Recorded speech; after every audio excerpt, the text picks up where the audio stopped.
algo en el mundo que digamos, bueno, oye, esto detonó esto? No es que haya uno, hay varios. Hubo un tema de asbestos en 1900, de cólera en Inglaterra también a principios de 1900, la gran niebla de Londres, donde se murió un chorro de gente por contaminación de vehículos. O temas que guíen o que marquen las pautas de cómo se debe de integrar una cosa con la otra. Unidos siempre ha pasado, ¿no? En México igual, hemos tenido presidentes, en Sudamérica y en Europa, que de repente se cierra, ¿no?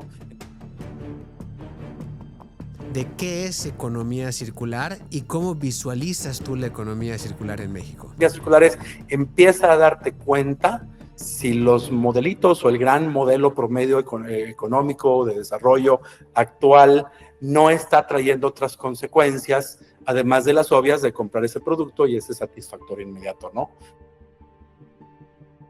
Entonces, creo que la clave es jalar parejo, y siento, y lo digo la verdad con mucha pena y todo, que a México le falta mucho. Le falta mucho, mucho, mucho.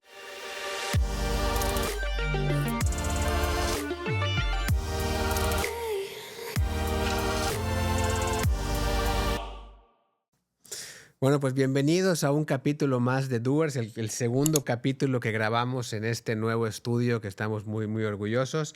Y hoy pues tenemos un invitado muy especial, que la vida es impresionantemente, vamos a decir, sorpresiva, una persona que conocí por azares del destino en una conferencia que me invitaron en San Luis, y me llamó muchísimo la atención toda la docencia, porque es profesor Marcos Algara. Bienvenido, Marcos. Toda la docencia que hacen y todo lo que yo aprendí, pues creo que en esa junta y en esa presentación, y lo digo con muchísimo orgullo, aprendí mucho. Espero que también hayan aprendido de mí, pero yo aprendí mucho de economía circular. Marcos, bienvenido a este podcast de Doers.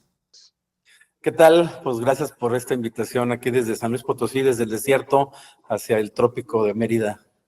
Buenas tardes. Buenas tardes. Pues Marcos, mira, vamos a entrar en materia, como platicaba esto, o sea, toda la gente que nos va a escuchar y nos va a ver en un futuro, pues es muy importante. Yo pues siempre he estado en el tema energético desde que empecé. Siempre he estado en el tema renovable, en la realidad de las cosas. Últimamente ya nos estamos metiendo más a fuentes, pues llámale fósiles, que todavía son consideradas renovables, como el tema del gas, pero pues siempre he estado en pro de este tema. Y pues en la conferencia en la que me hicieron el favor de invitarme ahí en San Luis, pues como que se complementó mucho el tema con todo lo que tiene que ver con agua. Entonces, agua, residuos y todo lo que platicamos. Yo quisiera, si nos haces el favor, de dar una definición un poquito más formal, más, vamos a decir, técnica, para toda nuestra audiencia, de qué es economía circular y cómo visualizas tú la economía circular en México. Muy bien, bueno, pues mira, le estaba comentando ahorita a Gerardo antes de empezar a grabar que como buen profesor investigador, intento platicarle a la audiencia un poquito como en orden los conceptos y el tema de la economía circular. Quisiera comenzar, si me permites, con un antecedente, ¿no? Nos empezamos a preocupar por el tema ambiental. Principalmente, digamos, el gran evento que marca todo esto es 1972. La conferencia de Estocolmo, y se empieza la gente, los expertos, investigadores, presidentes, jefes del Banco Mundial, etcétera, se empiezan a juntar en el 72 principalmente, el Club de Roma también, con científicos y gente de muy alto nivel mundial, y dicen, ¿estamos viviendo con bienestar? Y se empiezan a hacer la primera pregunta, ¿vivimos con bienestar? Y todavía no se hablaba de ambientalismo, ecologismo, desarrollo sostenible ni nada, apenas así como que se empezaba, había proteccionismo que se llamaba, o conservacionismo, ¿no? Y entonces empiezan a medir las cosas, ¿no? Y entonces mides y dices, oye, pues ¿cuánta agua hay? ¿Cuánta energía? Que es el giro tuyo, ¿no? ¿Cuánto necesitamos de esto? Agua, energía y demás recursos para fabricar pues, las cosas, lo que necesitamos, tanto la producir comida, los objetos, etcétera, ¿no? Y nos está proporcionando bienestar. Ah, pero espérate, y además hay consecuencias ahí alrededor. Entonces empiezan a hacer el concepto de desarrollo, si está bien el desarrollo, ¿no? Antes era el desarrollo muchas veces, y creo que, bueno, más bien siempre siguen todavía hasta los políticos, los discursos oficiales, etcétera, pues hablando en el términos del desarrollismo, mucho más o menos como se planteó un poquito después de la Segunda Guerra Mundial, cuando vamos a reconstruir el mundo y vamos a desarrollarnos todos y tener fábricas que fabriquen un chorro de cosas y no nos falte nada, ¿no? Y era así como este tema de, uy, sí, vamos a fabricar y la tecnología. Y de repente, espérense, pero resulta que eso nos está afectando y también nos enferma y nos mata. No es la primera vez, ¿no? Hay casos todavía de muchos años antes donde se empiezan a dar cuenta de ciertas cositas, pero todavía no había así como una conexión, ¿no? Ecosistémica, con las actividades socioeconómicas, donde dijeras, sí está pasando. Entonces, la economía circular es lo más nuevo, lo más moderno, en donde dice, oye, espérate, o sea, teníamos economías de diferente tipo, ¿no? Desde los intercambios que hubieran, ¿no? Trueques, etcétera, de antes, o con granos, o como se pagara, hasta la economía tan compleja ahora, ¿no? Que hasta la moneda es virtual ahora, como los bitcoins y estas cosas. Y entonces, dices, espérate, pero ya tenemos mucha complejidad, pero nos está trayendo bienestar, ¿o no? Y la economía circular se siente y dice, a ver, espérame, vamos a ver primero qué onda, y vamos a pensar si realmente el modelo económico tan complejo está aportando el bienestar que tú dices porque tengo este producto que me voy a comer o esta medicina que me va a curar, pero está viendo otras cosas o no.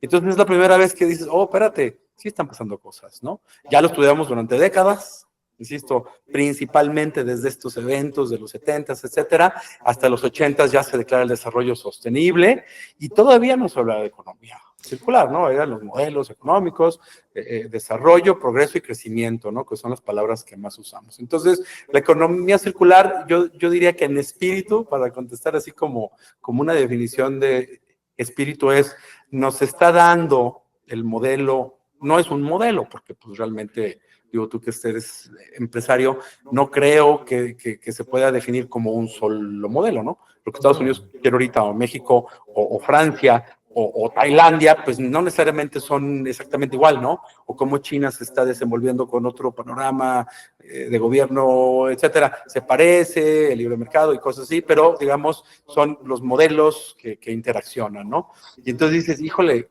no estamos así como creando. Entonces la economía circular empieza a darte cuenta si los modelitos o el gran modelo promedio económico de desarrollo actual no está trayendo otras consecuencias, además de las obvias de comprar ese producto y ese satisfactorio inmediato, ¿no? Entonces, esa definición o esa manera de verlo me gusta porque te pone en ese momento y dice, oye, espérate, es más allá que a lograr que un presidente diga, vamos a ver que todos los mexicanos tengan el mínimo necesario para vivir a gusto, que tengas un poquito más para las cosas que te gustan, ¿no? La pirámide de Maslow, por ejemplo, la famosa pirámide de Maslow, bienestar, necesidades biológicas, etcétera. Esta onda sale y dice, bueno, pues está padre que sí la alcances, pero ¿qué pasa con todos esos efectos que son alrededor, ¿no? Entonces, pues digamos, pues terminamos viendo oye, pues, ¿por qué no, ya que estudiamos tanto lo ambiental, ecosistemas, recursos naturales, pues, ¿por qué no, por qué la palabra circular? Pues porque nos damos cuenta, y ahora sí para terminar mi definición, que va en dos partes, la bonita, como el mensaje, y la otra pues piensa en un árbol, ¿no? Tienes un árbol que está en la tierrita, está plantado, las hojas se caen en otoño, se empiezan a degradar por la acción del sol, la radiación y todo lo que tú quieras, cae el agüita, no sé qué, se empieza a meter ahí en el pastito, los gusanitos y los insectos llegan y se las empiezan a comer y los residuos de todos ellos y las interacciones hacen que haya más residuos que las raíces pueden absorber, utilizar otra vez, mandar la savia y reflorecer otra vez, ¿no? Entonces, pues el ciclo natural, lo entendemos súper bien, ¿no? Entonces dijeron, pues un ciclo es un círculo, ¿no? Pues vamos a darle vueltas. Incluso antes de economía circular, me acuerdo de este concepto de el análisis de ciclo de vida, ya ciclo. Yo fabrico algo y lo echo a la basura. Fabrico algo, intento que me regrese y lo vuelvo a utilizar y le empiezo a dar vueltas. Entonces, la economía circular es emular o más bien copiar o repetir el modelo natural de vida que ya el universo ya nos dio sin que hiciéramos nada y pues simplemente darle vueltas, ¿no? ¿Para qué? Pues para que nos demos cuenta que sí le doy vuelta y que no me afecte, ¿no? ¿Cómo lo vuelvo a utilizar para que no se no se convierta en ese contaminante que me daña o que me enferma, ¿no? Es una explicación larga, pero la economía circular es cómo hacer estos ciclos que nos nutran, que nos renutran, digamos, ¿no? Qué padre. Mira, a mí, tocando ese punto, porque digo, a mí me encanta todo, yo siempre aprendo este tema de 1970.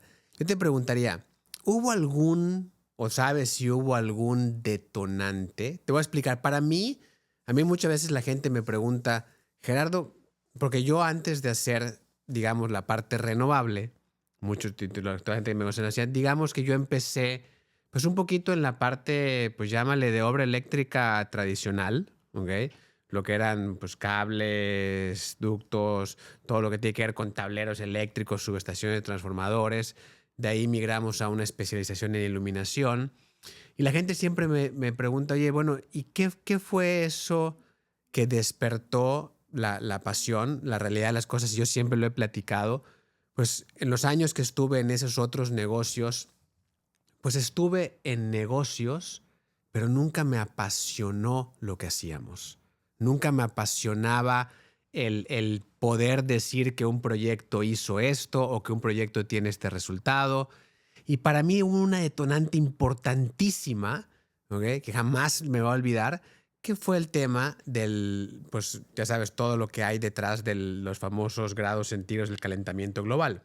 Cuando yo entendí ese concepto en ese momento, y obviamente pues se alinearon, vamos a como si se alinearon los astros en las oportunidades y empecé a platicar con una empresa de Estados Unidos que llevaba con el tema solar mucho tiempo, se alineó todo, pero para mí fue un punto crítico el entender lo que representaba ese grado, medio grado, punto grado de calentamiento global. Que yo siempre viví en una ciudad de mucho calor, ¿ok? Realmente yo toda mi infancia recuerdo haber estado pues descalzo, sin camisa y en el sol. Y pasábamos 6 horas en la playa aquí en Progreso y te metías a tu casa y no pasaba nada. Hoy pasas 30 minutos en la playa en el sol y no puedes ni moverte de lo que te arde la piel. Te tienes que estar, o sea, de chiquito nunca me había puesto una camisa de playa. Hoy tengo que salir con mis hijos con camisas, pero tapándolos de esquina a esquina. Entonces, para mí ese fue un detonante. ¿Hubo algún detonante que hizo que esta gente en 1970 pasó algo en el mundo que digamos, bueno, oye, esto detonó esto, o fue un tema de científico? ¿Hubo algo así crítico que haya pasado? Fíjate que si yo consideramos los que damos, bueno, además de la investigación, como dices, somos profesores, ¿no? Y en la materia curiosamente, la materia que más me gusta más es dar es de desarrollo sostenible, que es la materia conceptual o filosófica, dicen mis alumnos, ¿no? No hay ecuaciones de nada, ni hay nada de nada, ¿no? Es reflexionar sobre conceptos y por qué y en qué momento pasó, etcétera. Y se ubica dentro del mundo académico, de los estudiosos del desarrollo sostenible, que gracias al concepto del desarrollo sostenible y al bienestar humano, que es el que nace en el 72 como el gran concepto o como esa gran búsqueda, no que nazca, pero que nos concentramos los esfuerzos de los países, la ONU, etcétera, a perseguirlo. Hubo una señora, Rachel Carson, y yo creo que este puede ser el hito. Bueno, Okay. lo utilizamos como hito más bien, ¿no? No es que haya uno, hay varios. Hubo un tema de asbestos en 1900, de cólera en Inglaterra también a principios de 1900, la gran niebla de Londres, donde se murió un chorro de gente por contaminación de vehículos, pero uno y yo creo que es famoso quizá porque hay un libro, ¿no? Y eso también siempre llama la atención y marca, un libro más o menos así, que se llama Silent Spring, y es de Rachel Carson, ¿no? Y entonces empieza y pone y dice, oigan, aquí hay un libro. Oye, que el uso del DDT está causando esto y que contamina y que la agricultura y que la gente y que entonces tú lo usas para un fin que parecía bueno, pero resulta que es que te lo comes y te contamina, ¿no? Y te intoxica. ¿No? Bueno, estoy resumiendo todo Claro, muy, claro. muy burdo, ¿no? Pero entonces se utiliza y generalmente tú vas a una plática, una clase y siempre dicen, Silent Spring de Rachel Carson. Ese es como el punto, ¿no?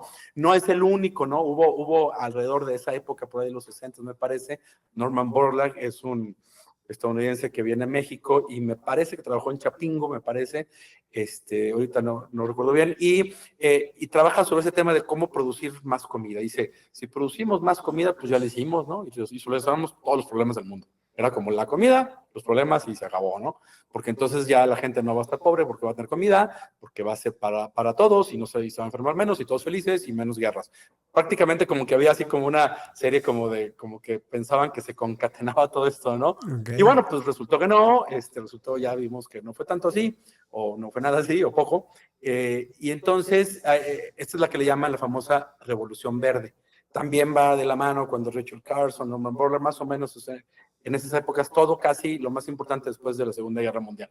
Y entonces, en este afán de reconstruir, crecer y que toda la gente tenga cosas, como lo mencioné, así nada más y que las tenga, ¿no? Y entonces empiezas a reflexionar, haces que decir plaguicidas, insecticidas, quién sabe qué, y te das cuenta que esas cosas buenas te empiezan, y Rachel Carson dice, cuidado, eso que parecía de la Revolución Verde, no verde por ambientalistas, sino verde por las plantas verdes, pues no era lo que pensábamos y nos estamos amolando, nos estamos dando un tiro en el pie, ¿no? Y entonces ese es como el granito, ¿no? Pero claro, el tema de los asbestos y el tema del cólera en Inglaterra y todo ese rollo fueron bien importantes, menos documentado. También hay que recordar, no es lo mismo 1900, 1880 a 1960, 70 ya con televisión, en los 70 ya televisión a color, transmisiones en vivo, pues bueno, la información, la producción de libros, etcétera. Entonces llega y esta señora le tocó el momento así como ideal, ¿no? No que fuera el único, hubo muchas broncas. Hubo el tema, hicieron que el Tratado del Mar del Norte, que el Tratado de que si se contaminaba y se pasaba de un país a otro por el río, o las chimeneas de una, por ejemplo, el norte de México y el sur de Estados Unidos. Si tú pones una fábrica aquí y otra aquí, pues sí, pero si el viento va para acá, pues le echaste la contaminación de los mexicanos allá arriba, y si no, pues de allá al sur, ¿no? Entonces empieza a ver que si los tratados, que si yo pesco y tú ya contaminaste, que si el aire se va para acá y todos son más o menos en esos momentos donde no es que no haya pasado antes, es que nos damos cuenta. Crecen las poblaciones, hay barcos más grandes, hay tecnología, nos damos cuenta de las cosas, y entonces Rachel le toca, en ese momento Carson, pues como el punto más importante. Hay otro que me gustaría mencionarlo porque está bien padre. Este señor Barry Commoner es un estadounidense que era activista, economista, etcétera, y también todo un rollo que está alrededor. Digo, no es el único, hay varios nombres que hay en el momento de las pruebas nucleares también, ¿no? Al fin de la Segunda Guerra, pasa la Segunda Guerra y dicen, a ver, espérate, vamos a ver qué onda con esto. Y que si la planta nuclear, que si va a hacer daño, que si la de la que falló, Green Mile Island, y la que no sé qué, y entonces empieza a estudiar y también ayuda, ¿no? Porque generamos esta energía, ¿para qué? Pues para la economía. O sea, la urgencia de crear una energía con una cosita así chiquitita de no sé qué elemento de la tabla periódica que nos da un montón de energía para fabricar miles de cosas satisfactores, pues nos puede provocar eso o no. No estoy en la discusión sobre el pro o no, porque hay otras tecnologías más nuevas que probablemente sean muy limpias y funcionen súper bien, no lo sé.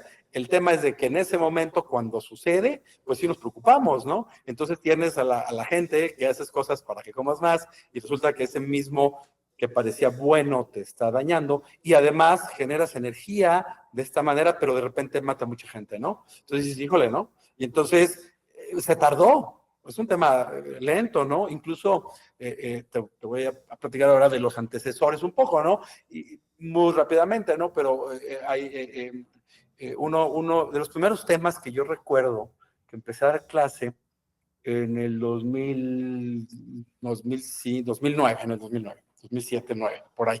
Hace no tanto tiempo, y bueno, ya casi 20 años, pero bueno, hace un poquito menos de 20 años, la primera vez que llego a dar la clase de desarrollo sostenible, lo primero que hablo fue industria verde o crecimiento verde, ¿no? Economía verde. Y yo decía, wow, ¿no? Pues yo lo veía como ingeniero, pues, en temas ambientales, investigador ambiental, que no soy experto en economía, que no me clavo. Decía, mira, está padre, economía verde, tiene sentido, vamos a ver las cosas. Pero entonces empiezan a estudiar de qué trata la economía verde. Es una línea muy división. Ni me quiero meter en las diferencias porque, mira, he estado con gente en muchos foros y opinan de una manera y otra, y pues no me interesa mucho saber si la economía verde es una o no, lo que sí, o la economía ambiental, que luego hay una confusión también con los conceptos, y luego llegas a algo que yo creo, o yo como que me he dado cuenta que es más sólido. El concepto de economía verde viene de economía ambiental, cómo cuantifico los recursos naturales, cómo les doy un valor, que eso viene desde antes, pero bueno, ahorita no me meto, que si la economía verde, que si los trabajos verdes, que si el green growth, el crecimiento verde, ¿no? Que hay países que todavía lo utilizan como un sello y dices, ah, canijo, espérate, entonces, pues como que hubo muchas críticas, ¿no? Porque era, oye, trata de, por ejemplo, una industria verde, empezó a haber gente que decía, yo fabrico paneles fotovoltaicos, ¿verdad? Aludiendo, ¿no? Bueno, pues yo fabrico cosas que van hacia lo verde porque ayudan con tecnologías de tal cosa. Oye, pero eso no significa que tu proceso necesariamente de los paneles fotovoltaicos de hace 20, 30 años o los que sean, pues no necesariamente era el mejor proceso. Igual se usaba un chorro de combustible, se quemaba, no sé, ¿cómo se llama? Las celdas policristalinas o monocristalinas o como se llamen, tienen ciertos compuestos, las baterías de tal cosa, ¿no? Entonces, no era que se pensara en el proceso, sino en el producto. Entonces, ahí empecé a haber críticas, y me acuerdo muy bien, porque yo empecé a dar clase, yo decía, no, el crecimiento verde y la economía verde, y de repente críticas, es que está siendo así. Ah, cielos, entonces no es lo que esperábamos. Y entonces, pero fíjate, los objetivos de desarrollo sostenible se pactan en el 2015.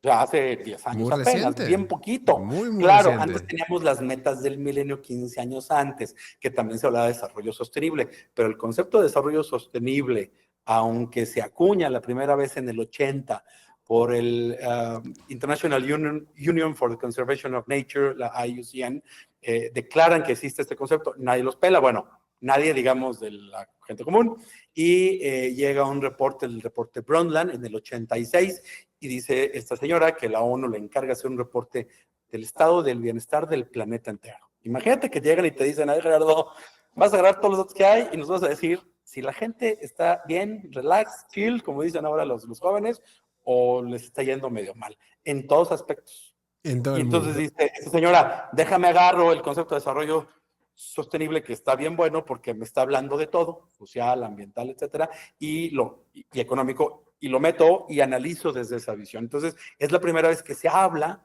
ese reporte también le llaman nuestro futuro común, todo el planeta, todo común, aunque tengamos divisiones políticas y esto, pero ¿cuál es nuestro futuro común? ¿No? Entonces, ¿ves cómo se va conectando entre la política pública, entre la tecnología, entre la ciencia y entonces entre la filosofía, y empiezas a encontrar que está relacionado y empiezas a definir hasta dónde? Pero fíjate, algo bien interesante, le pregunto a mis alumnos en clase, ¿quiénes creen que son los que desarrollaron el concepto, sacaron o crearon el concepto de desarrollo sostenible? Y cualquier persona casi siempre dice, pues, algún biólogo, un ecólogo, los ambientalistas en esa época, claro que no existían, todavía no había carreras y esto ni nada, y siempre uno piensa en las ciencias naturales y dices, no, son los que menos, bueno, no los que menos, ¿no? Pero son los economistas, porque el economista es el que tiene la capacidad, la formación. Si tú vas si eres licenciado en economía, pues yo he ido a conferencias de economistas y de verdad no entiendo nada. O sea, estuve en un congreso que era de sostenibilidad económica y de economía, estuve una plática y me salí y dije, de verdad, no entendí. Unas ecuaciones, mira, del tamaño del proyector, así de la pared, del profesor diciendo, y dice, no, es que mira que el input y el no sé qué, y el retorno, y no, nada más dio eso, yo me hice bolas y hasta me mareé y dije, ¿qué es esto? Es muy complejo, porque saben, desde una manera econométrica, calcular los valores de cada cosa, y los economistas, como los que nombré, hace rato, y otros como Herman Daly, Ignaz Isaacs, que son los que acuñan y dicen, ya no hay que crecer tanto, hay que hacerlo de esta manera, y empiezan a dar los atisbos de la economía circular, o sea, empiezan a decir, no de esa manera, pero pues no produzcas un chorro de cosas, quizá úsala otra vez y otra vez, no de esa manera todavía, pero son los economistas, porque el economista al fin y al cabo, que es el que con matemáticas y con un chorro y con conceptos dice, si yo voy a vender paneles fotovoltaicos como tú, pues no te conviene que se acabe el recurso donde salen las celdas, ¿no? Pues no, Yo necesito tener una fuente ilimitada de celdas para que tu negocio dure siempre, y tus hijos también, y todo el mundo, y haya celdas siempre. Bueno, pero si no lo cuido, pues ya no va a haber, y entonces ya no vas a poder hacerlas, o van a ser más caras, o te los va a ganar alguien más rico en otro país, ¿no? Ahorita tenemos todo el conflicto de las tierras raras, ¿no?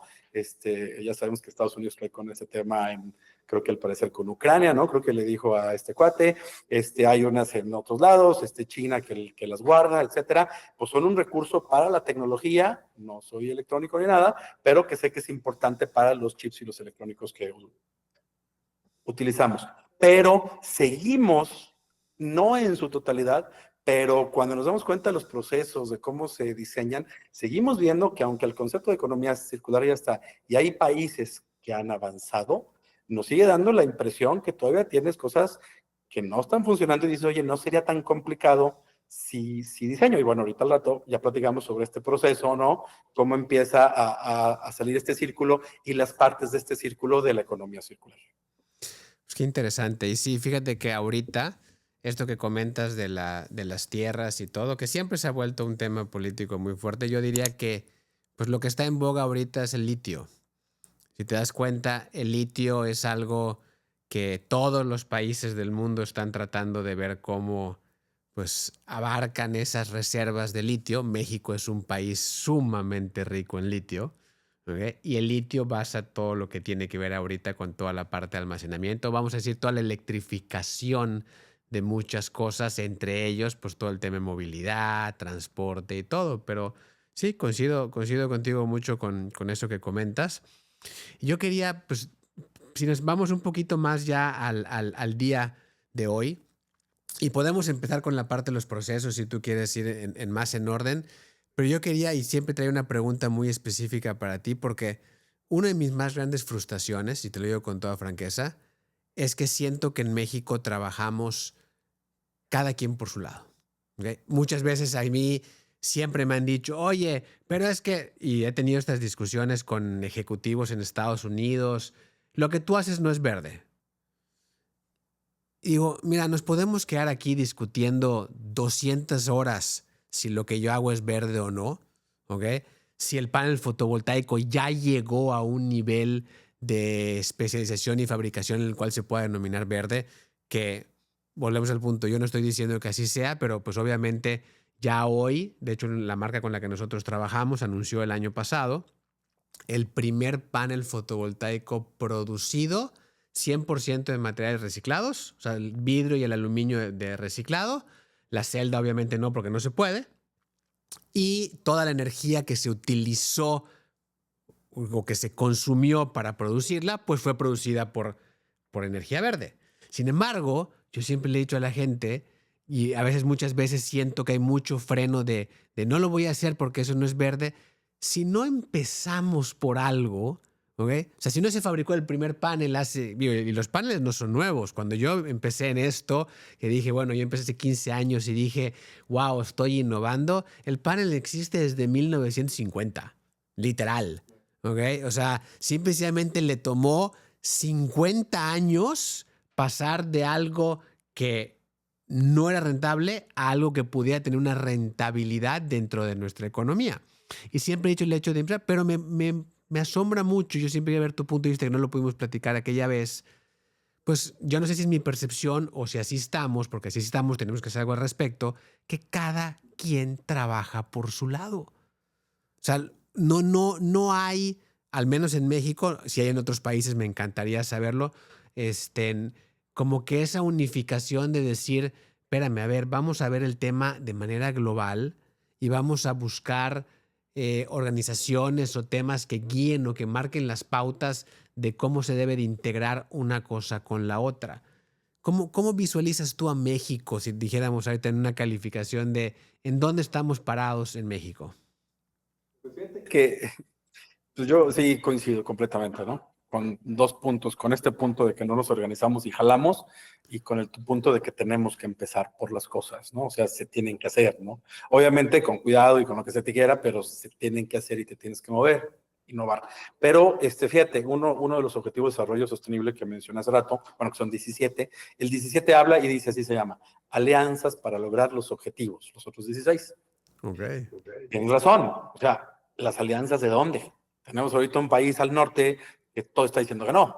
O es como yo digo o no. Oye, pero a mí me amuelas, pues, a mí no me importa. Yo pienso para mí, pues sí, pero fíjate que si hago esto, pues también te va a afectar. Sí, pero a mí no me importa, ¿no? Y ese pensamiento no es ahorita, aunque las noticias están en estos días y es diario, porque, digamos, hay 20 notas diarias sobre ese tema de los Estados Unidos, siempre ha pasado, ¿no? En México igual, hemos tenido presidentes en Sudamérica y en Europa que de repente se cierran, ¿no? Entonces, una cosa es hablar de lo global, no hay estas alianzas tanto, y a nivel país, que tu pregunta va ahí, efectivamente no veo tanto que haya estas alianzas en México, a pesar de que tenemos un partido ahorita con mucha fuerza, con una cobertura amplísima en cuanto a regir a satisfacción de la gente, y aún así ves, ¿no? Que hay un Estado que quizá ni siquiera entre los del mismo partido, lo acabamos de ver, ¿no? Claro. Sin entrar en debates de política, pero la semana pasada no se puso de acuerdo el mismo partido, ¿no? En esta votación tan importante que hubo sobre el nepotismo. Entonces dices, oye, espérate, si no te pones de acuerdo, de hecho, la reforma energética, que tú has de conocer muy bien, obviamente, por tu giro, la del sexenio el sexenio pasado, no pasó y era de ese partido, ¿no? La presidenta dijo, vamos a proponer una buena reforma energética, lo dijo al tomar posesión, de hecho, cosa que me llamó la atención y me dio como ánimos, ¿no? Dije, pues ojalá y ahora sí, porque esa reforma, pues la verdad no está muy bien hecha, la anterior. Se analizó desde muchas formas y por eso es que no pasó, pero no nos ponemos de acuerdo, veamos simplemente, digo, ustedes en Mérida, pues no sé cuál sea su problemática política, pero en San Luis Potosí pasa igual. Hemos visto ayuntamientos vecinos del mismo partido y no pueden hacer la planeación de la zona industrial de no sé qué, y no hacen porque no se ponen de acuerdo. Si te acuerdas, el concepto bien importante que mencioné en la mesa de diálogo con esta Cámara de Industria de Francia y México, que nos conocimos hace 2 o 3 semanas, hablamos porque varios utilizamos el concepto de gobernanza. Y digamos nada más para que el público que nos ve no se confunda, no es lo mismo la gobernabilidad, un presidente que hace las cosas firmes, que la gente lo quiere o la quiere, etcétera, pues tiene gobernabilidad, está padre, eso es una cosa. Pero la gobernanza es un concepto un poco comprendido, moderno, en el sentido de que hasta ahorita como que se habla más, poco porque todavía no se entiende, pero como que ya salen destellos. Y lo que la gobernanza dice es, ¿cómo le hago para que participemos, no? ¿Cómo Gerardo va a participar en la toma de decisiones de la reforma energética que ahora van a sacar? Tú y tu grupo de gente que fabrica este tipo de cosas, o que instala, o el académico como yo, que quizá yo no voy a criticar si el panel es policristalino o no. Yo voy a criticar si se recicla o si se fabricó, como tú dices, con la energía de otro panel, etcétera. O sea, yo voy a ver desde otra manera, y el político, y el empresario, y el comerciante, etcétera, ¿no? Entonces, la gobernanza es bien fácil. Algunos le ponen gobernanza participativa, le ponen apellido. Y yo digo, pues debería llamar gobernanza secas y que ella solita ya denotara la parte participativa. Pero obviamente, como no se entiende, hay gente que sí utiliza esa palabra. En donde sí lo he visto, y esto es algo que desde que anoté, hice mis notas para hoy, quiero contar porque es un caso que a mí me fascina. No sé si conoces Dinamarca. Tuve una visita padrísima en el 19 de 2 semanas, que lo único que hice en 2 semanas seguidas, excepto un domingo que no hicimos nada, todos los días fue visitar ayuntamientos, fábricas, empresas, todo alrededor de la economía circular. Pero era economía circular. Fuimos a una granja de gallinas de libre pastoreo. Y de ahí nos fuimos a un lugar de paneles y de generadores eólicos. Y luego de ahí nos fuimos al ayuntamiento tal y a las aguas residuales de quién sabe dónde. O sea, así, multidisciplinario todos los días, viendo cosas de ese tipo, ¿no? Y entonces, fíjate nada más.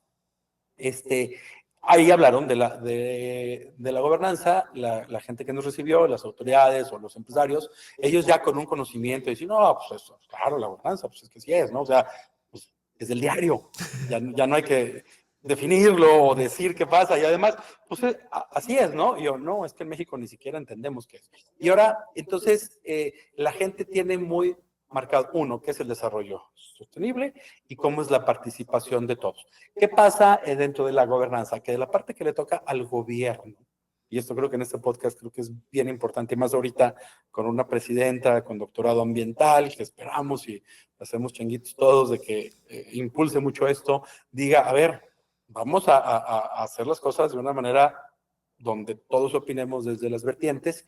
Y hay una cosa que desde el gobierno, la parte de la esfera de los tomadores de decisiones, de las autoridades, es el policentrismo. Entonces, bueno, lo normal que es, y ya ha habido muchos casos así, incluso uno que tiene que ver con desarrollo sostenible en San Luis. Un alcalde en San Luis Potosí, hace no tanto tiempo, quizá años pocos, dijo, vamos a firmar los objetivos de desarrollo sostenible en San Luis y a seguirlos, a mejorarlos. Ah, muy bien, ¿no? Y en este evento vamos, y en este evento, fíjense nada más para que me comprendan este punto, llegamos y está una persona titular de la Oficina de Desarrollo Urbano, ¿no? Okay. Catastro urbano y no sé qué. Es una oficina que tiene toda esta parte, que el permiso de construcción, que las calles, etcétera. Ya es la que está a cargo, esta persona, es en el evento, traen a alguien de la ONU, firman una super foto, y yo conocía al director de ecología del mismo ayuntamiento. Y yo volteaba y lo volteaba a ver y decía, ¿y por qué no está? Y un compa que yo conocí, y me hacía así por las sillas, pues agarré el WhatsApp y le mandé un mensaje y le dije, oye, fulano, no te veo. Y dice, ¿dónde? Pues en el evento de los objetivos de desarrollo. Dijo, no me invitaron. ¿No? O sea, era un alcalde con 2 directores de área, pero esta persona que tenía más poder y más cercana con el alcalde, pues no invitó al otro. Oye, objetivo de desarrollo sostenible y no invitas al director general de ecología de tu ciudad. Pues como que es una inconsistencia. Bueno, ese es el ejemplo de lo que no es policentrismo. O sea, yo hago un acuerdo y digo, vamos a firmar con la ONU, buscar los objetivos de desarrollo, las metas y ser súper buena onda, incluido la economía circular, que se mencionó en alguno de los discursos. Y dices, va, pero pues a las demás áreas no las invitó. Oye, ¿y qué te hubiera pasado tú, titular, no voy a decir género, pero bueno, titular de esta dirección, en donde dice, a ver, ¿qué pasa si en lugar de la foto de quien lo promovió, que eres tú solo, sola, en lugar son 3 o 4 directores de área? Por ejemplo, desarrollo urbano, ecología, economía, y quizá una dirección social o algo así, ¿no? Que se llama dirección de, no sé cómo se llama aquí en San Luis, bueno, 3 o 4, y sacan la foto todos, ¿no? Con el alcalde, ¿no? Ah, no, esta persona dijo, es mi idea, voy sola, ¿no? Yo, nadie más va. Ese es el ejemplo claro de la falta de policentrismo. Es un concepto que los daneses, que empecé comentando, si tienen y dicen, no, espérate, la foto se la tienen que tomar varias personas al mismo tiempo, porque tenemos al del área económica y al del área ambiental y el área tal, y puede ser que aunque uno fue el de la idea, coordinaron y trabajaron para llegar a ese, pues no sé, esa nueva ley, esa nueva norma, lo que tú quieras, o ese evento o esa firma juntos. Ese es un ejemplo que me gusta contarlo con peras y manzanas, donde dices, lo policentrismo es al revés, ¿no? Y otra cosa, no nada más es el policentrismo, fíjate, hay un tema disciplinar bien feo que aprendí en Dinamarca y que creo que eso es una de las claves de cómo, el policentrismo, y otro es cómo ayuda también para llegar a una economía, no que sea la economía circular utópica, ¿no? Pero pues yo pensaría que de las más avanzadas, de las que yo he conocido, en ciertos sitios que yo he ido, es lo que más me ha gustado. Y entonces dices, espérate, también tienes un tema disciplinar. Por ejemplo, la Oficina de Desarrollo Urbano de los municipios daneses no están liderados por arquitectos e ingenieros civiles. En México sí. En México, desarrollo urbano, catastro, no sé, obras públicas, como le llame, ¿no? Ingeniero civil, fundamental, arquitecto fundamental. Y esos son los jefes, el director, etcétera. Y los empleados son de las 2 áreas, un topógrafo quizá, un licenciado en edificación de obra, o sea, todos de áreas afines, ¿no? 3 o 4 licenciaturas que son del mismo tipo. Entonces tienes a un civil que da un permiso de uso de suelo como ingeniero civil porque cumples con unas reglas que hizo alguien hace no sé cuántos años, porque en San Luis, en muchos municipios en México, pues tienen décadas y no las han actualizado, no las han revisado y quién sabe qué hay ahí. Que quién las dijo, pues no sé si un abogado, un ingeniero o quién, ¿no? Y dijeron, no, esa oficina tiene que haber el ingeniero civil, el arquitecto, tiene que haber como parte del staff compuesto, o sea, con un cargo permanente, tiene que haber un sociólogo o economista y ecólogo y tal y tal. Y resulta que fue un éxito rotundo. En los 90 y tantos, ahorita no me acuerdo del año, nos enseñaron unas fotos y están los coches cubiertos de agua en una lluvia tremenda en un municipio que se llama Skanderborg, y están los coches así. Se ve la parte alta. Un coche, pues, ¿cuánto mide? Más como 2 1,5 metros metros, de sí, alto, claro. ¿no? Aquí San Luis Potosí, la verdad es que se nos inunda y se nos inundan 40 centímetros, que puede ser muy malo y hasta fatal, pero digo, 1,5 metros, hasta ahorita creo que ha habido muy pocas veces, históricamente pocas, ¿no? Pero allá era como que pasó, y dijeron, oye, ¿y qué vamos a hacer? Y entonces dijeron, algo construimos mal. La calle dijeron, ¿pero cómo? Y los civiles, arquitectos y topógrafos se rompieron la cabeza y decían, no, es que no le hallo. O sea, está bien, la calle está perfecta y luego esto y lo otro, y drenajes, hice unos drenajes grandes con unos tubos gigantes. No, no, es culpa de la naturaleza. Cambio climático, no sé, lo que tú quieras, ¿no? Y esta señora era la que nos platicó era, no me acuerdo si era la jefa o una de las jefas ahí de esa área, ya jubilada, nos enseñó las fotos y dije, ¿cuál fue la solución? Dijimos, a ver, ¿qué otras cosas puedes hacer para que el agua no nos inunde y nos sobrepase? Porque pues la naturaleza es la naturaleza, pues ahí está, ¿no? Tú no puedes ahí hacer nada. Bueno, pues vamos, y en lugar de poner muros o tubos que la contengan, ¿por qué no mejor la recibimos con gusto? Y ese cambio de paradigma fue otro, no era esta visión del humano contra la naturaleza, sino con la naturaleza. Y eso es principio básico de la economía circular. Yo por eso digo que uno de los países nórdicos son de los que han abonado más, y entonces dicen, ¿qué tal si tengo al ecólogo y al edafólogo que sabe sobre suelos y al sociólogo que va a platicar con la gente y conocer lo que los ancianos cuentan que han visto de lluvia, además de los registros, que han visto, cómo han sentido, los cambios que ven, cuando caminaban, cómo veían el agua que pasaba? Porque yo soy un jefe que hoy llegué, pero quizá esta persona de 70, 80 años que tiene más tiempo, tiene una vivencia porque todos los días pasaba por ahí, y yo jefe de esta área no. Ah, bingo, solucionaron todo. Resulta que ahora ha habido lluvias hasta más fuertes y no se ha inundado nadita. ¿Y qué hicieron? Mira, sin pena, y en México, una vez me acuerdo que lo platiqué hace muy poco con una autoridad de San Luis Potosí, y pasó lo que pensé que iba a pasar. Le dio pena y le dije, si esa obra no funciona, tírala, quítala. Rompe el asfalto, el concreto y quita la calle, desaparécela y trázala otra vez. ¿Cómo crees? ¿Ya se gastó? Pues sí, pero está causando daño. Y se los dije porque lo vi en Dinamarca y dije, a ver, ¿qué es lo que hicieron? Y estábamos parados en la calle, así en esa calle, me acuerdo. Y la calle iba así, muy, muy mona, y a un lado un área con pasto alto, nativo de esa zona, etcétera. Y decía, y luego, pues mira aquí, miren, aquí está el corte. Rompimos la calle, que la calle estaba recta. Los ingenieros civiles como yo dijimos, pues que pague una calle recta, menos riesgos, más rápido, ya sabes, llegas en menos distancia, menos material, y santo remedio. Tuvieron que desbaratarla desde la base y todos los Cimientos. terraplenes, etcétera, y regresar a un como cauce natural, poner pastos naturales que había. Pasaron años y eso parece natural. Y dijo, mira, y en un pedacito de corte le cortamos y dijimos, otra ciclovía. Ya sé que los daneses son campeones en la bicicleta, pero bueno, más campeones dijeron, mira, si le dejamos un par de metros para la ciclovía y el resto hacemos esto. Y la calle la retrasaron como 15 metros para allá y le dieron forma. ¿Por qué? Porque fue el de suelos, que ya mencioné, el ecólogo que sabe las raíces que toman el agua, el quién sabe qué, el sociólogo que dice que la persona caminaba, iba a su trabajo de esta manera y tenía que hacer, y ¿no? Todos estos razonamientos de todas las maneras de ver el mundo, dijeron, oye, espérate, y si esto es lo que funciona, y resultó que sí, dijeron, oye, era tan difícil, ¿no?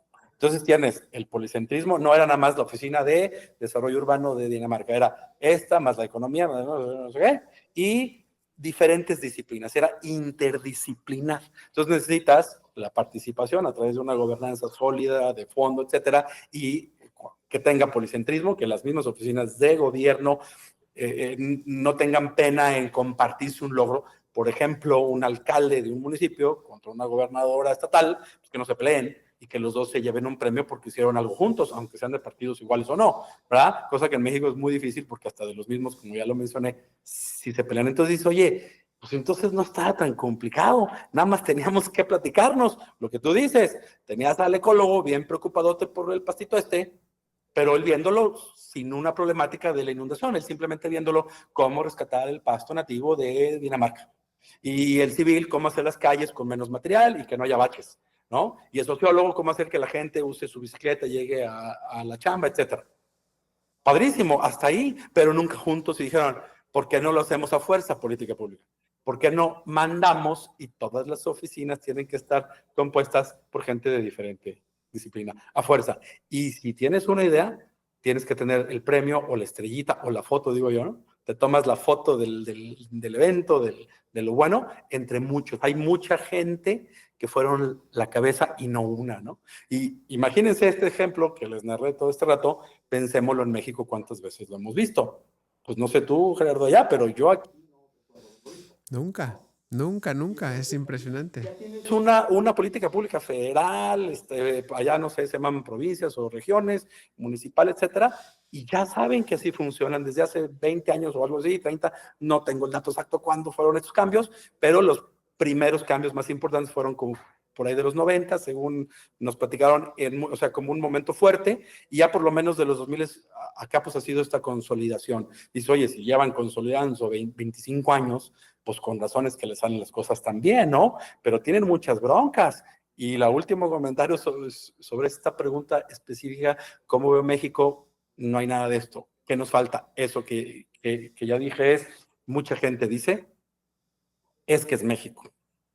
Y yo sé, Esa es una no es malísima. Dinamarca. Y yo, pues sí, pero Dinamarca en los 60, en los 40, no sé, en el año 1000 con los vikingos, pues tampoco era lo que es ahora, ¿no? O sea, imagínate que en Inglaterra había escritura y los vikingos no.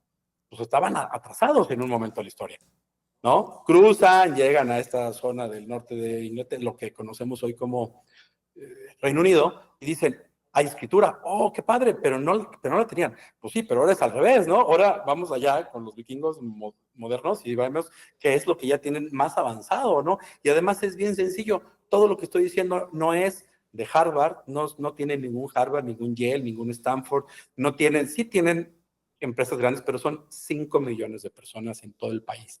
5 contra 120 millones de mexicanos, o no sé cuántos, 350 en Estados Unidos, o algo así. Es poca gente, no sale por las universidades, no sale por el dinero, ni sale porque tengan el Silicon Valley o que tengan la zona industrial más acá, sale porque platican entre todos y se estructuran de una manera súper padre, que es lo que tú dices, en contra de jalar para su lado. ¿Cómo le hacemos para que jalemos para el mismo lado, no? Pero imagínate para los egos mexicanos, ¿no? Para el premio, para el control. Yo creo que es un tema mucho en México sobre el control, ¿no? O sea, yo lo hago, yo controlo y yo decido, porque yo siento, y bueno, también lo hemos visto y leído, que hay una sensación mucho de verme débil si yo no sé cómo hacer las cosas o yo digo cómo, ¿no? Y lo hablamos mucho en clase de desarrollo y lo vemos mucho en conferencias y las autoridades lo demuestran muchas veces cuando proponen cosas, ¿no? Entonces, pues yo diría que un poquito más de humildad, de capacidad de diálogo y de entendernos a pesar de las diferencias, ¿no? Y de jalar para el mismo lado, como tú lo mencionaste. Increíble. Fíjate que cuando justamente como te hice la pregunta, iba a hacer referencia a que a mí me impresionan mucho los países nórdicos en general. Pero lo que dice dejar abierto, y yo coincido contigo muchísimo. Y digo, es irse ya mucho más para atrás a temas culturales. Yo lo que siempre he platicado, y creo que lo comenté allá en San Luis, que una de las experiencias más enriquecedoras que he tenido en mi vida fue con el CEO de IKEA, escucharlo hablar a un nivel que yo nunca había escuchado hablar a un CEO. Todos los CEOs en los que había escuchado hablar de, vamos a decir, del tema verde o de qué hacen las empresas o cuáles son sus metas de ESG o como lo planteen, pues todas siempre habían sido hacia tenemos que ser carbon zero, carbon neutral. En la vida había escuchado a una persona voltearse y decir, nosotros tenemos que ser carbon positive. Entonces, a mí sí me dejó muy, muy marcado y muchas otras cosas de la capacidad que tienen ellos como cultura. Todas las culturas tenemos nuestros pormenores y nuestras cosas. Los latinos somos de una forma, los nórdicos son de otra, los alemanes son de otra forma. Y yo creo que Pues simplemente tenemos que entender cómo somos y buscar esa manera de jalar parejo. Es la realidad de las cosas. No nos vamos a comparar. Los alemanes, pues, crecen en otra cultura, crecieron en otro tema, tuvieron otros grandes problemas y grandes logros que nos vamos a meter, porque un día saqué el tema de los nazis y fue todo un relajo general. Yo siempre trato de ver lo positivo de cada una de esas situaciones, lo que dejó positivo. Obviamente tuvieron muchísimas cosas malas de ese tema, pero dejó una cultura muy ordenada, muy en sus tiempos y todo, cosas que los mexicanos carecemos. Y por otro lado, los mexicanos somos mucho más aventureros y tal vez llámale un poco más artísticos. Yo creo que la clave está en exactamente lo que tú estabas diciendo, que es aprender a jalar parejo, entender que lo que yo estoy haciendo tiene repercusiones para las otras personas y tener la apertura mental de decir, bueno, aceptar. Yo siempre lo he dicho, lo que hace Ecopuls, pues es verde, pero también tenemos problemas que generamos que necesitamos de otras personas que nos ayuden a resolverlos, tan sencillo, ¿ok?, como el tema del reciclado del cartón donde vienen los paneles. O sea, es algo tan simple como eso. Y entonces hemos buscado, hicimos una asociación con una empresa que va y se lleva todo eso y a ellos hacen ese proceso. Entonces, creo que la clave es jalar parejo y siento, y lo digo la verdad con mucha pena y todo, que en México le falta mucho. Le falta mucho, mucho, mucho, mucho en ese sentido. Ahorita que dijiste el cartón de los paneles y dijiste falta mucho, fíjate nada más, ahorita que mencionaste la palabra residuos, ¿no? Ujú. En San Luis Potosí, al menos, el sistema de recolección de residuos sólidos urbanos, o sea, la basura de casa, malamente llamada, es martes, jueves y sábado. 3 días a la semana pasa el camión recolector, no hay separación, todavía no llegamos a ese punto, porque bueno, por lo menos ya se organizaron, porque antes era un desquiciadero, y pasa. No, bueno, no, o sea, 31 de diciembre, 1 de enero, el día que sea pasa, porque no pasa, y bueno, olvídate. No importa que pase martes, jueves y sábado, o sea, 3 días a la semana. Con un día que no pase, bueno, histeria total. Prácticamente revolución, ¿no? O sea, no, olvídate, se ponen en las redes, los medios, que es el fin del mundo, no sé qué. Y además, si se le ocurre al recolector que se le cayó un papelito, claro, cochinos y mal hechos. Bueno, y ni siquiera separarnos. Bueno, en este municipio de Skanderborg, en Dinamarca, me parece que era el nombre, los nombres son medio complicados. Estaba ahorita recordando unas fotos del 19 y nos llevaron a ver cómo la gente maneja los residuos de casa. Digo, tú te dijiste, los de una empresa está bien, pero ¿cómo los de diario? Bueno, los de diario de la empresa y los de diario de casa. Sí, Y vamos a entonces, lo a ver, básico. espérate, pues resulta que Dinamarca no manda camiones, por lo menos, no sé si en todos los municipios, pero en Claro. algunos no. Dice, no, aquí no. Quizá en los muy complicados con tráfico se maneje distinto, pero en los más pequeños sí. Dicen, ¿y entonces cómo es? Bueno, te prometo, hicimos una visita, duró como 3 horas. 4, el sol encima, aparte de junio es un calorón raro en Dinamarca, pero esos días hace un calorón, mucho sol, y estábamos ahí y tienen un diseño padrísimo de un lugar que es el centro donde la gente lleva sus residuos. Tú los llevas de tu casa al ayuntamiento y no al revés. O sea, no me sé las tasas y todo el mundo dice que los daneses tienen tasas de impuestos más altas que en México, desconozco cuánto ni si es verdad o cómo, pero Claro. es lo que todo el mundo escucha siempre. Bueno, a pesar de que si los impuestos más altos y más ordenados y todo, llevas tus residuos al ayuntamiento y no al revés, ¿no? Y entonces, en esas 2, 3 horas, 3, 4 horas estábamos ahí. Bueno, es un diseño como un espiral ascendente en como en una montañita, como en una loma, pues algo así. Bien interesante. Y decía, pero ¿por qué este diseño tan raro? Bueno, resulta que el diseñito para ir con tu coche a dejar los residuos es para que se te facilite. Y decía, pues, ¿qué tanto necesitas? Agarras la bolsa, le haces un nudo, le echas en la cajuela, pasas y la vendes en el agujero del contenedor y te vas, que es lo que hacemos en México siempre, ¿no? Correcto. O los municipios que tienen separación, bueno, uno es reciclable y otro no, y a dos y ya. O sea, digamos, es fácil. No.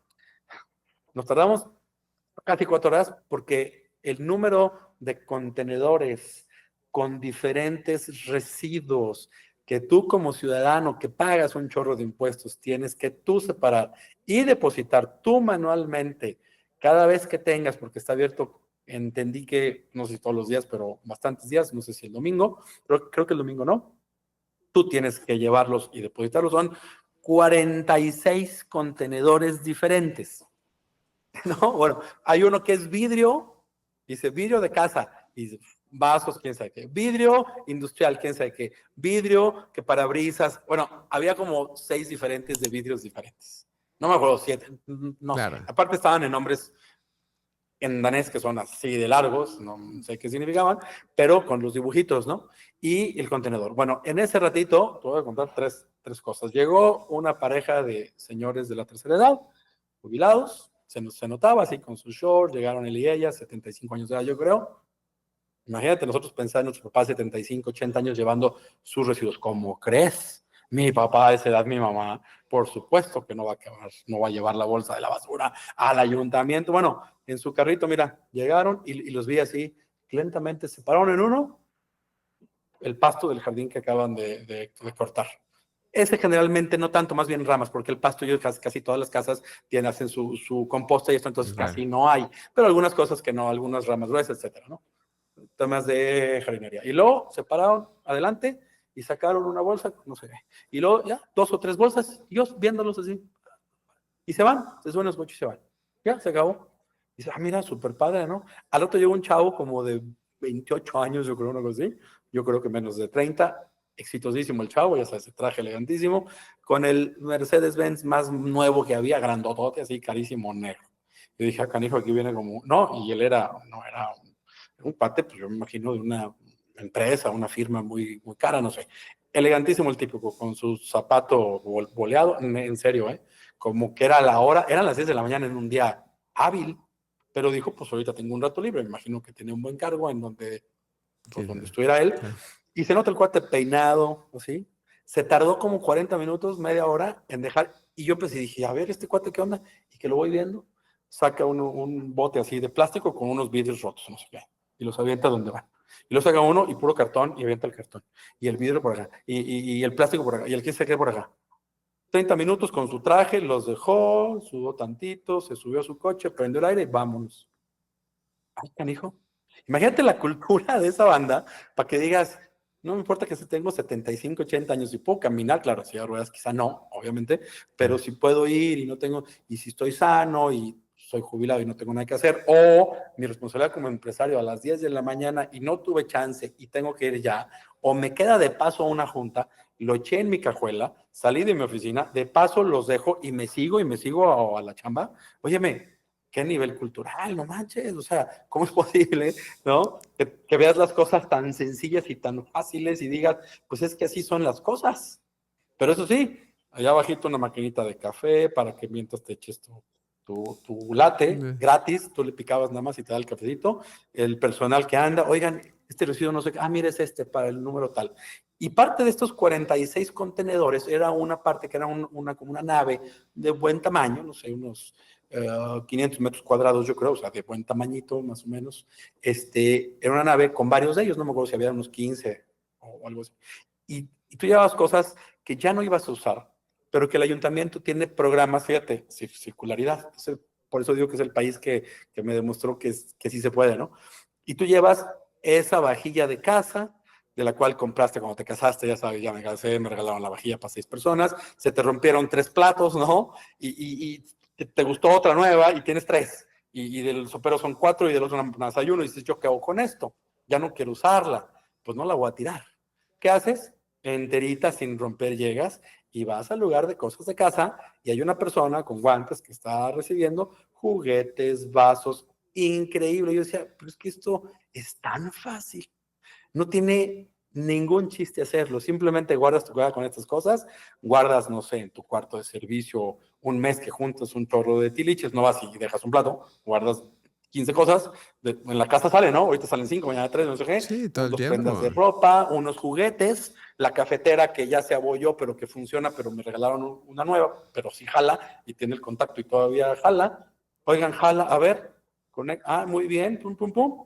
¿Y qué crees que hacen? No, hombre, hay toda una red y van al municipio tal, a la parte donde vive la gente sin casa, que sí hay, increíblemente hay gente que tiene broncas y que no tiene lana, cosa que me llama la atención porque pensarías que en un país así no, pero los problemas son en todos lados En todo y el centros mundo. de distribución. Y fuimos a uno de esos luego. En otro lugar fuimos al centro. Son unos contenedores abajo de un puente, estos puentes horribles que hay en México, ¿no?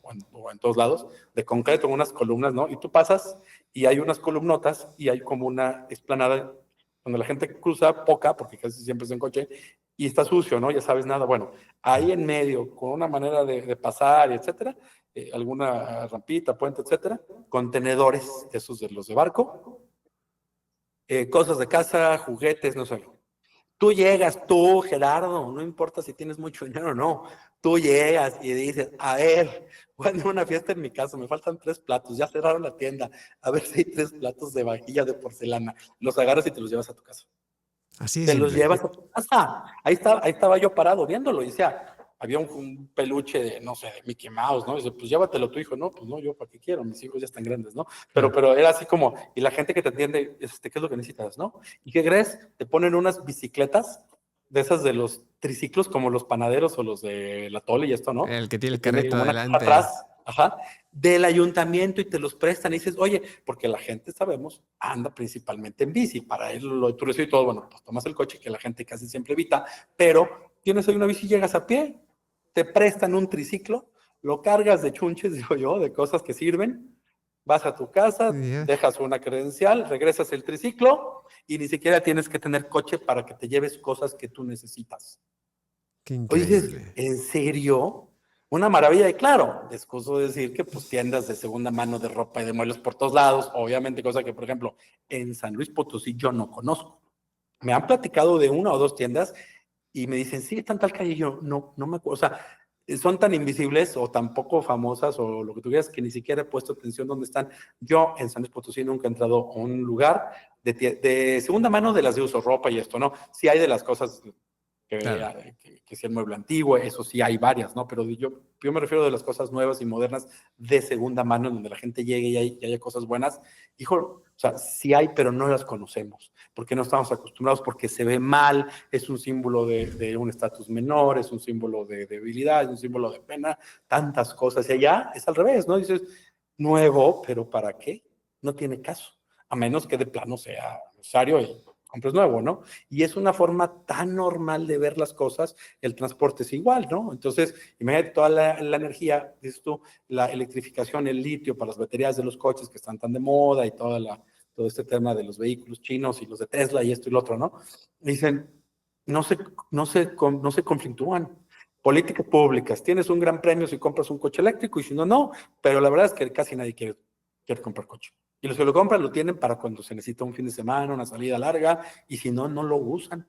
Por eso el tren, los trenes suburbanos, los metros urbanos y demás están atascados con 3 o 4 pisos de bicicletas. Tú llegas al centro de Copenhague, de Ámsterdam, incluso en los Países Bajos, y ves 4 pisos y tú le picas una palanca y baja y hay uno libre, pones tu bici y regresas. Y ahí está, y te le pones el candado y regresas de no sé qué. Tú te subes al tren y subes la bicicleta al tren. Y no es pena. Y yo, colegas míos, gente que yo conocí, que nos llevaron a su casa y dices, oye, tienes una casota, vives re bien, en esta empresa ganas un chorro de dinero y no usas el coche. ¿Para qué? Es un estorbo. O sea, la visión de un nórdico escandinavo es el coche estorba. No es símbolo de nada. El símbolo del estatus del danés es estoy sano, me voy a la casa de campo, camino, pesco y hago otras cosas, pero no es tener el coche, ¿no? Y en México es todo lo contrario, ¿no? Entonces, pues si no tenemos un cambio de paradigma cultural, pues ¿cómo vamos? Porque lo que necesitamos en México no es nada más que de buenas a primeras queramos jalar para el mismo lado, es que tenemos que tener las políticas públicas que nos obliguen a jalar para el mismo lado. Las reglas claras, oye, tienes que hacerlo con esto y así, si no, no te voy a dejar. Ese es número uno, ¿no? Entonces, bueno, gana sí, pero para llegar a esa creación de esa política pública, pues necesitas un tema cultural, como el que dije, ¿no? Entonces, Claro. pero va de la mano, no lo que nos platicaban ellos. Dicen, cuando yo estaba chiquillo, dice este cuate que nació por ahí de los 60, creo que fue, me dice, ¿así no era?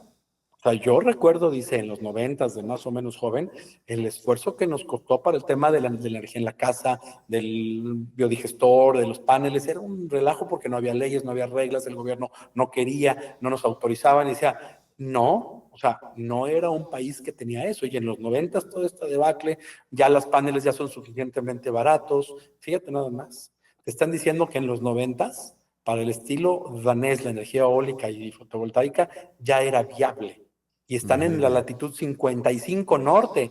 En San Luis Potosí estamos en la 22, en Mérida están más abajo, no sé cuál están, pero estamos más 20. cerca del... O sea, nos da más sol y decimos que con calma porque tenemos miedo. Óyeme, hace 30 años o no sé cuántos años, tiene sus paneles y ya era económicamente viable. No tiene ningún sentido nuestros argumentos, ¿no?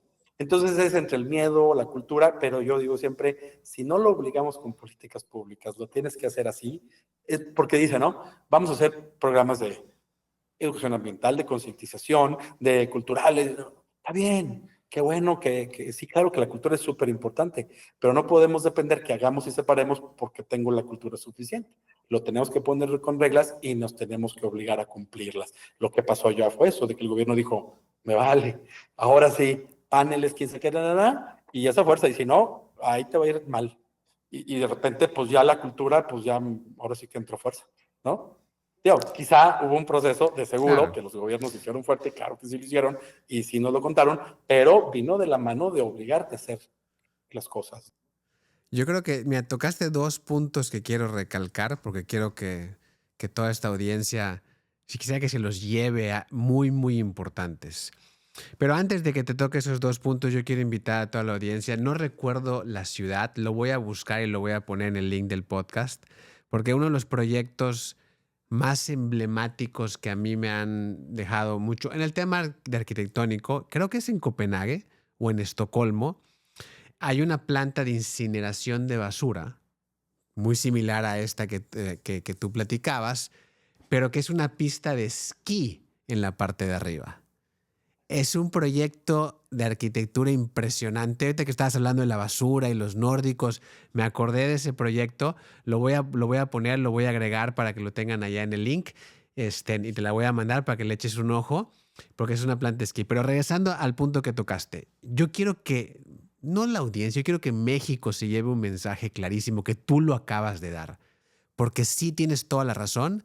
Siempre decimos que el problema es la cultura y siempre hacemos la injerencia a que, o sea, prácticamente decimos, esto ya no puede cambiar. O visualizamos un cambio de 200 años. Yo creo que países como el que comentas, a mí me gusta mucho la historia de Singapur, que es un país que en 30, 40 años pasó de ser literalmente los barrios más feos de Malasia a una potencia mundial en un pedazo de tierra más chiquito que Colima, literal, ¿ok? Con el aeropuerto más importante de Asia. El aeropuerto de Singapur no tiene vuelos locales o nacionales. No hay a dónde volar. Tú sales del aeropuerto, manejas 15 minutos hacia arriba y ya estás en la frontera con Malasia. Punto y final.